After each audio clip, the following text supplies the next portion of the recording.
Chapter 3, Section 3.5, Rational Functions and Their Graphs. The objectives of this function, the main goal is to graph rational functions. And by doing that, we have to first discuss the domain of rational functions, and the domain of rational functions leads to a discussion of vertical asymptotes. There are also horizontal asymptotes that we need to be able to find and locate on the graph. The arrow notation is a way to describe the behavior of a graph near vertical asymptotes. And then in the problem area, we'll solve application problems involving rational functions. So let's begin. What is the definition of a rational function? Well, rational doesn't mean logical. These functions are complicated. They are very diverse. They're difficult to lump into one particular box. What means rational is that they are a quotient. Quotient means rational. They are a quotient of two polynomials. So take two polynomials of any type and divide them, and that makes a rational function. As always, you have to guard against the denominator being 0, and that relates to finding the domain. The domain of a rational function is all values that you can use for which the denominator is not equal to 0. So for example, here we have a rational function, x squared minus 25 divided by x minus 5, and we wish to find the domain of that function. All we need to do is take a look at the denominator, x minus 5, and ask, are there values of x for which the denominator is equal to 0? And the answer is yes. If x minus 5, the denominator is 0, that would provide x equals 5 to be the value that we must exclude from the domain. So by doing that, we will then write our answer using interval notation. So the domain of the rational function will be all x not equal to 5. In this example, the denominator has been changed slightly to x squared minus 25. The numerator does not play a role when finding the domain of a function. We simply will take the denominator here, x squared minus 25, we'll set it equal to 0, we'll add 25 to both sides and take the square root, and now we get two values for which the denominator is equal to 0. So the domain will be all values except 5 or negative 5.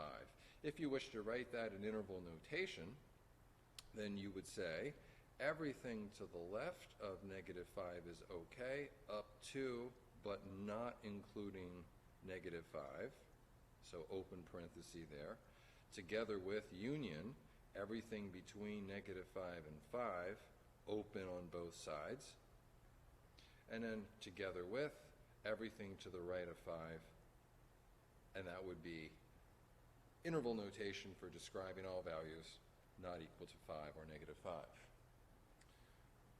Okay, let's take a look at arrow notation.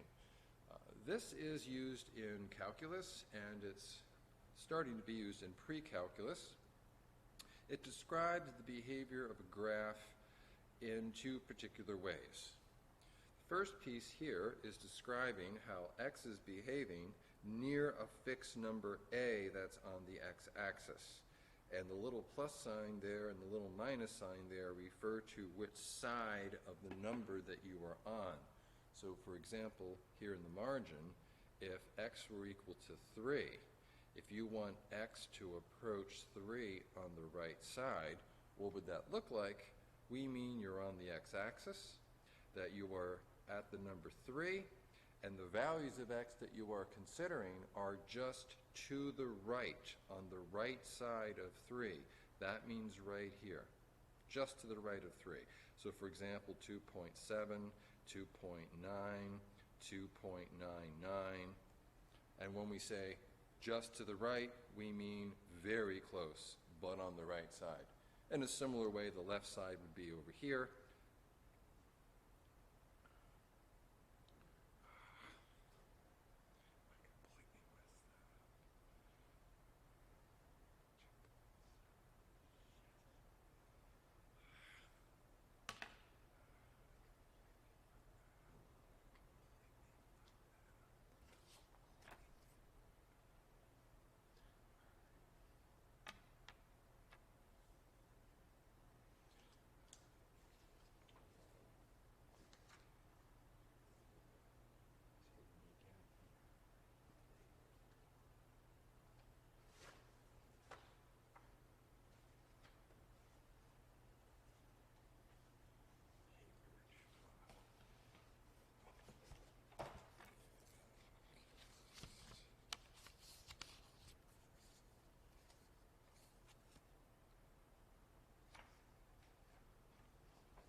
Chapter 3, Section 3.5, Rational Functions and Their Graphs.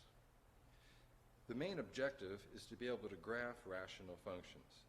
We do that in a variety of ways. We have to discuss and find the domain of rational functions. The domain of the rational functions leads to vertical asymptotes discussion. Vertical asymptotes as well as horizontal asymptotes lead to the discussion of arrow notation. And lastly, in the problem section, we will solve applied problems involving rational functions. The definition of a rational function. Rational functions are a quotient of two polynomials. Take any two polynomials, call one p of x, one q of x, divide them, and that defines a rational function. As always, we have to guard where the denominator is equal to 0 so that we can find the domain of rational functions. For example, let's find the domain of the function x squared minus 25 divided by x minus 5. The numerator plays no role in the discussion of finding the domain of the rational function. We simply take the denominator, we set it equal to 0, and we find all values of x for which the denominator would be 0. And there's only one value here, which is 5. So the domain will consist of all real numbers except 5. So in interval notation, if you wish, that would mean on the number line you cannot use 5. So everything to the left is okay, everything to the right is okay. Negative infinity to 5, not including 5, union everything from 5 to plus infinity would be the same way of saying all values of x except 5. Let's take a look at another example.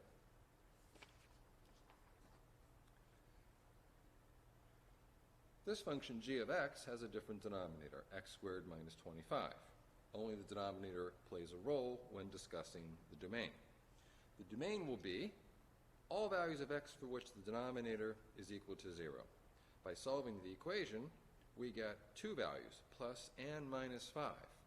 And in interval notation, we can describe that to be from negative infinity to negative 5, union negative 5 to 5, union 5 to infinity is a fancy way to say all values of x except negative 5 or 5. Okay. Arrow notation. This becomes important. Let's take a piece of paper and blow this up a little bit for you and show you what we are referring to. If on the x-axis you have a fixed value, let's say it's a, then we can do one of two things.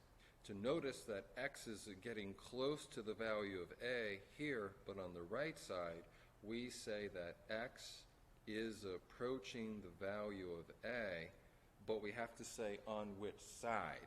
Since this is the right side and this is the left side, we use a little plus sign here to indicate x is approaching that value, but on the left.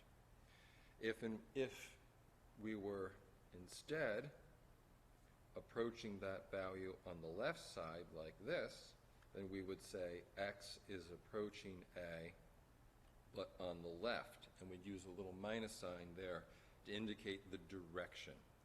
And when we mean on the right or the left, we mean very, very close.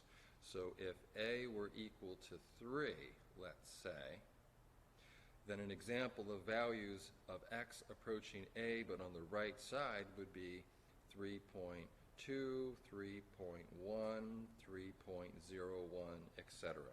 Very, very close to 3, but on the right. In a similar way on the left would be 2.9, 2.99, 2.999, like that. Very, very close to the number 3, but on the left side. Okay. In addition to that, we also have x behaving in a different way. Instead of x approaching a fixed number, we have x approaching, infinity, which simply means that as we go far, far, far, far out on the x-axis, and then we ask as x approaches infinity, means that we're going out this way, getting larger and larger and larger and larger numbers. Often what we ask is, where do the y values go when that particular thing happens? And we do ask the same question here. As x does approach the number from the left to the right, where do the y coordinates go? So the arrow notation is a way to describe the behavior of a function. So examples here would be x equals 10, 100, 1,000, 10,000, etc. X is becoming unbounded large. In a similar way, we could approach negative infinity by taking negative values of x that get larger and larger and larger. Okay, let's see what we can do with that.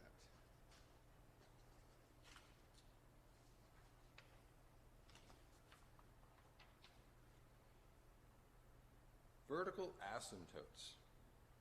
If a rational function has no common factors between the top and the bottom, means that you have to check to see that you have simplified and fully factored the top and the bottom, divided out any common factors. If you've done that, and then look where the denominator is 0, then that value of x that makes the denominator 0 will be a vertical asymptote of the graph of the function. Function is not defined at the vertical asymptote because the denominator is 0. So we often ask questions, as we did with the arrow notation, such as x gets close to that number that we can't have in the denominator, where do the y coordinates go? So, and in calculus, this becomes a very major idea. Okay.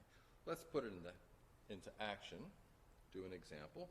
Find the vertical asymptotes of the graph of the rational function x divided by x squared minus 1. Okay. The numerator is just x. No simplification there is possible. The denominator does factor x plus 1, x minus 1, but no common factors of top and bottom are possible. So we simply then turn to where the denominator is 0. Yes, it feels like we're finding the domain, but after we have removed any common factors, and there is a difference there. The denominator is equal to 0 when x is plus or minus 1. So these are the values where we have a vertical asymptote to the graph of the function. Now, this makes rational functions quite strange because right away, y-axis, x-axis, and we have two values that we need to stay away from, plus 1 and minus 1. We symbolize the vertical asymptote by a dotted line. So let's abbreviate that VA. And here's the dotted line that represents the vertical asymptote right there. So this is x equals negative 1. This is x equals 1. That means the function, whatever it looks like, cannot cross the vertical asymptote, because if it did, it would have a point there. If it has a point there, it has an x and a y coordinate. And I thought we already have determined that the values of x for which the function is not defined are plus and minus 1. That means that you may have a piece of the function here, you may have a piece of the function here, and a piece of the function here. That will immediately make a 3-piece function. Just because we have two vertical asymptotes will separate the graph into 3 pieces. In other words, disconnected pieces. So rational functions are a very different kind of function. Okay. Let's see what else we have. We know that plus and minus 1 are where we have vertical asymptotes, so here they are drawn in red, and as you see, it's not that we expect that you understand how to get the graph at this point, but the point I made on the separate piece of paper is clear. We have one piece of the function here, one piece of the function in between the vertical asymptotes, and one piece of the function right there, and those pieces do not connect. They cannot connect. Cannot cross the vertical asymptote.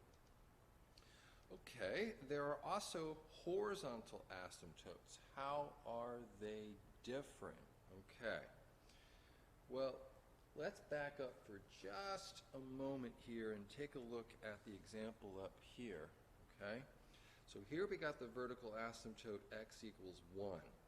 And you see on the right side of 1, the y coordinates go up and up and up. The way we would symbolize that would be as x approaches the value of 1, on which side, the right side, the y coordinates, in other words, the function, the y coordinates, approach plus infinity. And that is a way that we describe the behavior of the graph on this side of the asymptote. And likewise, we can do that for all of them.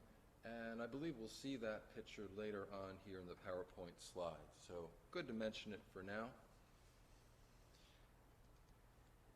Horizontal asymptotes. Okay, this is asking as x becomes very, very large, where do the y coordinates go? And if the y coordinates approach a fixed number, see, here's the fixed number on the y-axis, and here's the function coming up to, or in this case, coming down to that fixed number, then we symbolize that to say, as x gets very, very large, to the right, the y coordinates approach b, which is that fixed number on the y-axis.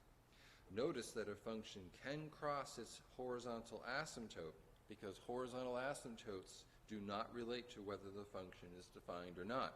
They simply mean, as x gets large, in either direction, do the y coordinates approach a fixed number or do they not? If they do not, then they're like polynomial functions and they'll either go up forever or down forever on the left and right side. But often you have horizontal asymptotes involved. Let's take a look at how to locate horizontal asymptotes.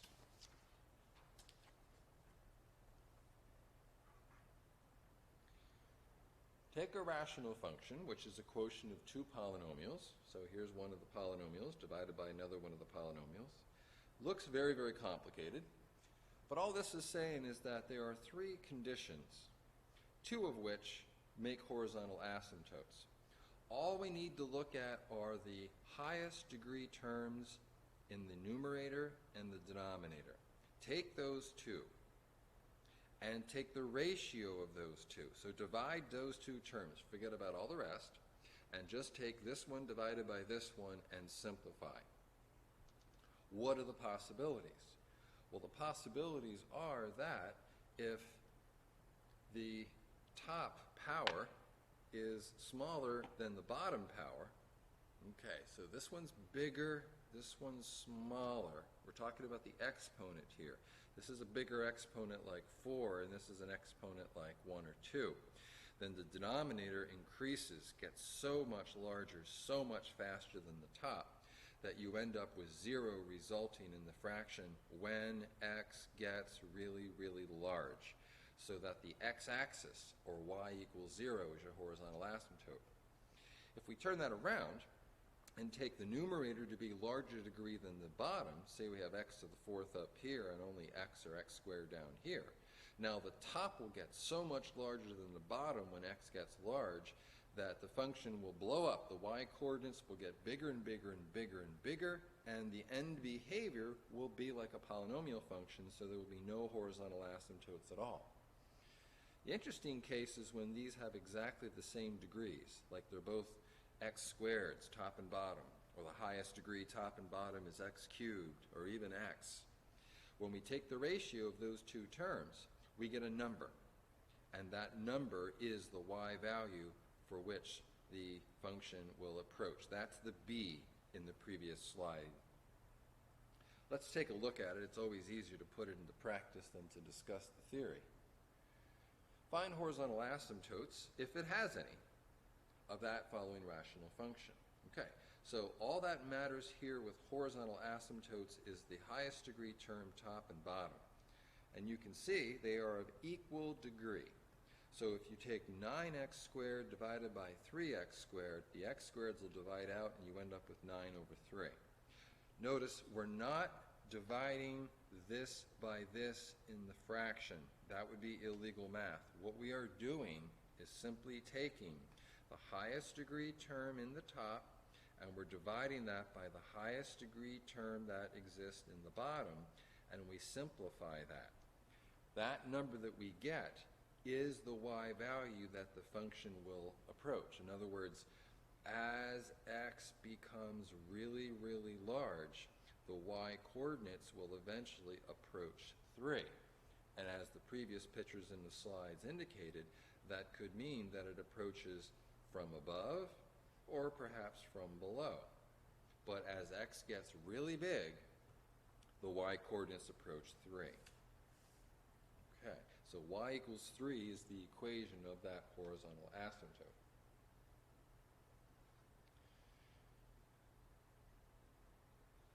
Let's look at another example.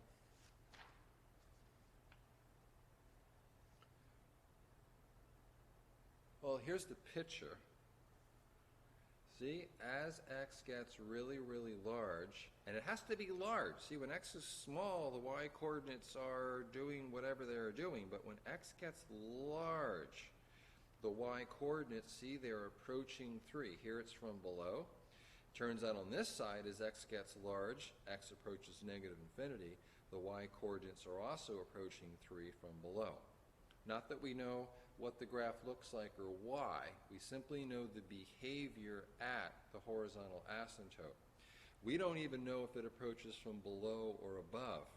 And one way to figure that out is take the function right here and let x grow. So substitute in 10 for x, try 100 for x, and then you will see that the y-coordinates will be almost 3, just a little smaller, which means they're underneath.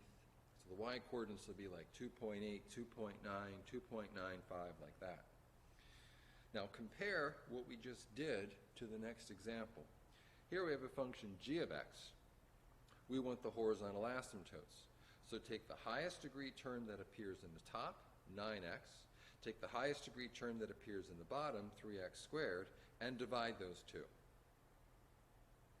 Okay. When you do that, let's do that on a piece of paper over here. If you take the highest degree term and it appears in the top, and the highest degree term that appears in the bottom, you end up with 3 over x. Okay. Now, back in the previous slide, it said that when the denominator is a larger degree than the top, y equals 0 is your horizontal asymptote. Why? Well, now you can see why. If when you divide the highest degree term in the top and the bottom, as x grows large, what happens to 3 over x? It will shrink to 0. That's why y equals 0 is the equation for your horizontal asymptote. Okay? So that's why that works. So that's why we say here the equation of the horizontal asymptote is y equals 0, simply because the bottom degree is larger than the top.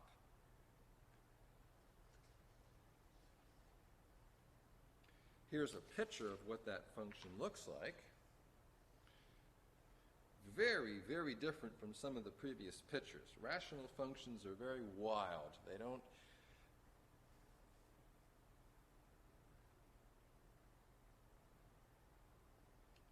y equals 0. Okay, so as x gets large, see small x and you have y values that aren't near 0, but when x gets large enough, and it's hard to say what large enough means. It could be 8 or 9, it could be 1,000, it could be 10,000. But when x gets big enough, the y-coordinates here are crashing towards the x-axis. In other words, they're getting smaller, they're approaching 0. And here it does so from above, here it does so from below.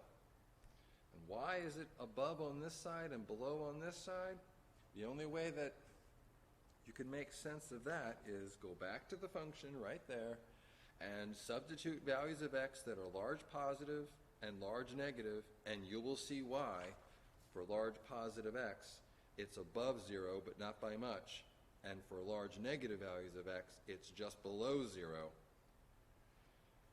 These take work and they take analysis, and they're not so easy to understand, and the variety of them is very large. Example 6. Find the horizontal asymptote for this function. Okay, here we have degree 3 up above and degree 2 down below. So the recipe earlier in the slide said when the top degree is larger than the bottom, there will be no asymptote at all. we just take a piece of paper here, take a look at y. Okay, let's do that. Again, take the highest degree term in the top, divide it by the highest degree term in the bottom, and this time you end up with 3x. So let's check for horizontal asymptotes. As x gets really, really large, plus infinity, what happens to 3x?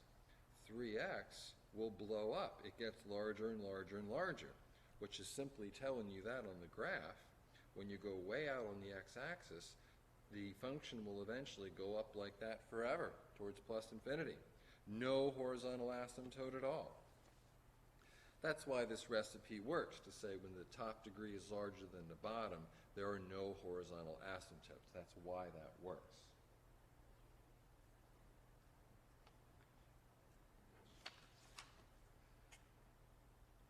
Look at that graph.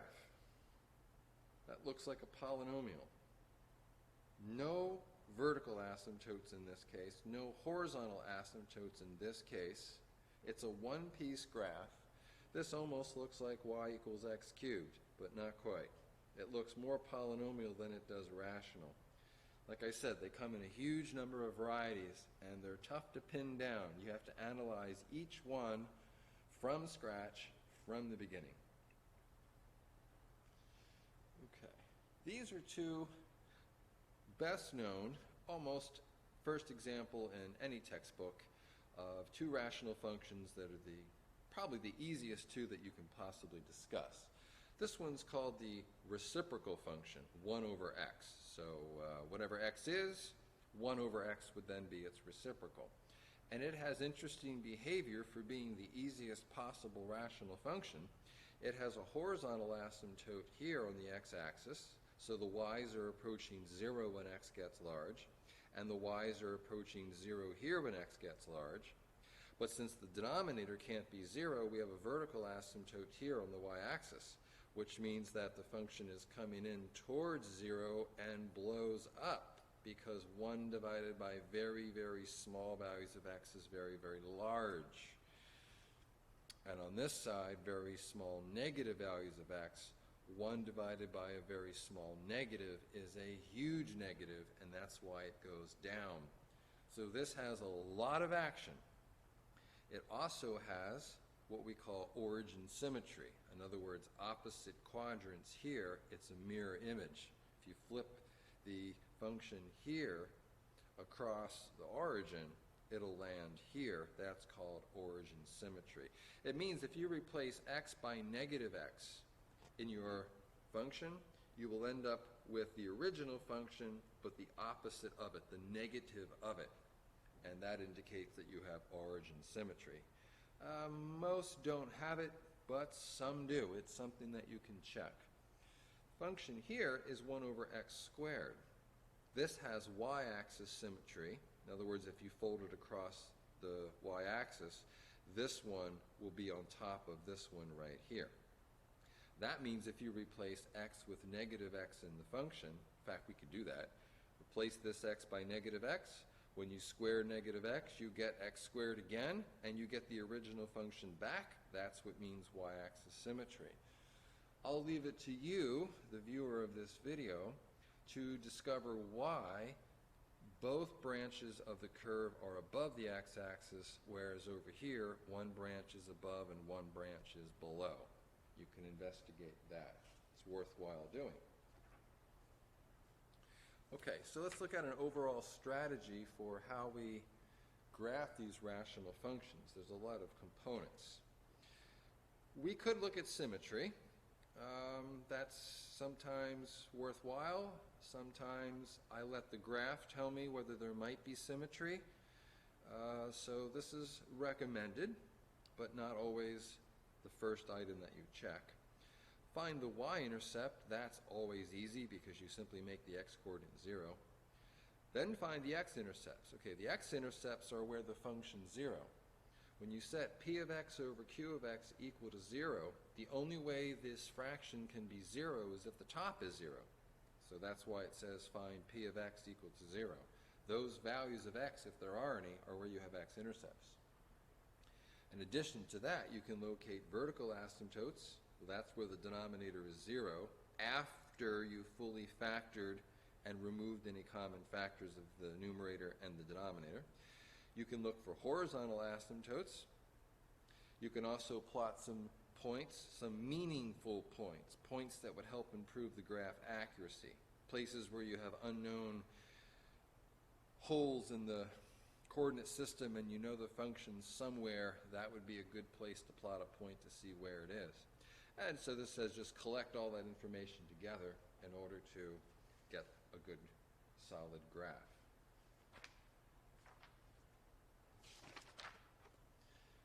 Let's take a look at an example. Y equals 3x minus 3 divided by x minus 2. Okay, we can look at symmetry. If you replace each x here by negative x, as done here, what you get is neither the original. If you did, it would be y-axis symmetric. Or if every single term is opposite sign from the original, then it would be negative f of x, which means origin symmetry. And here we have neither. Often it's neither. And like I said, I usually let the graph hint at whether there might be symmetry before I attempt to find it. Either way works well. You find the y-intercept, just simply let x equal 0 back in your original function, and that's a very easy thing to do. So that will cross the y-axis at 0, 1.5. You can also get the x-intercepts. The x-intercepts are where the denominator is 0. Without removing any common factors, take the original function, take the numerator, set it equal to 0, solve for x, and those are the places where you have a x-intercept. Okay. We can add to that some asymptotes and some point plotting. Find the vertical asymptote. Okay, so once again, simplify the numerator and denominator, remove any common factors, and then look at the denominator and where it's 0, and solve that equation, and that's where you would have a vertical asymptote. Could be more than one. Horizontal asymptotes, okay, you can use the recipe or what I showed you how to figure that out. In this case,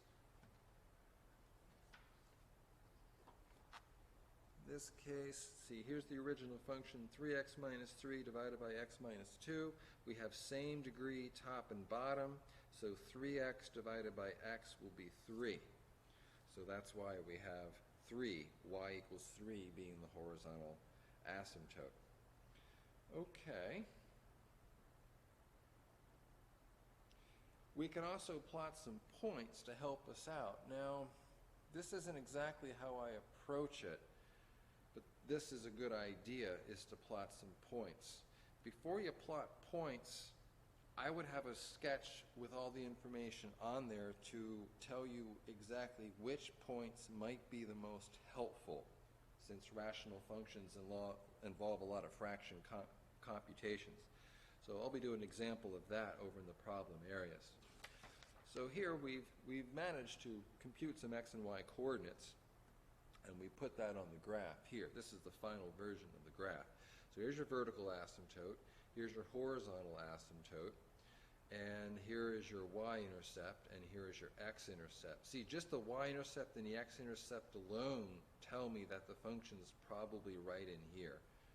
So by plotting perhaps one or two more points, say one on this side of the y-axis, and getting a point located here helps to verify that.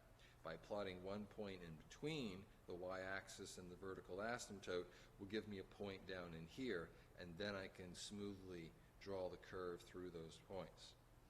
Over here, you don't know if the function is up here or down here. Now, if you tested for symmetry, you know it's not down here.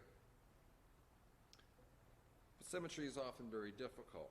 So having all this space here open, not being sure where the function exists, I would plot a few points. So if your horizontal asymptote is located right here, I would plot perhaps 1 or 2 or 3 points to the right of that, and if all those points lie above the horizontal asymptote, then it's probably a smooth curve right up in here. See, often functions are trapped by the horizontal and vertical asymptotes, and they don't go outside of that range at all, and they can never cross the vertical asymptote. So the function over here is probably either trapped here or it's trapped here. And by plotting 1 or 2 points to the right of the vertical asymptote will help identify where that function is. On this side, the function's either down here or up here. But by having x and y intercepts tells me it's trapped down in here, and I will just arc it in like that, going through the y and the x-intercept, and often not even plot any additional points. They take practice. So that's the conclusion of the PowerPoint slide. We'll do some problems coming next.